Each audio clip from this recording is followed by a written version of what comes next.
আমি খুব ভদ্র, আমি ভালো মানুষের সাথে ভালো, খারাপ মানুষের সাথে খারাপ। তুমি আমাকে খারাপ হতে বাধ্য করছো।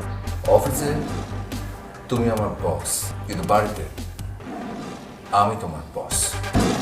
তাই আমি যা যা বলবো যদি সেভাবে না চলো তাহলে ডিভোর্স দিতে একটা মুহূর্ত দেরি করবো না আমি। তোমার অফিসে সামান্য বেতনে চাকরি করা একজন ক্ষুদ্র কর্মচারী যদি বিয়ের পর পরে তোমার মতো একজন মানুষকে ডিভোর্স দিয়ে দেয়, তখন কি হবে?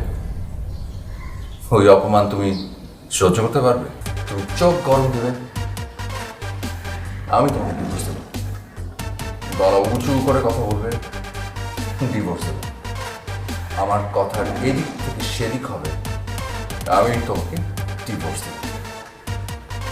কথাটা মনে রাখো।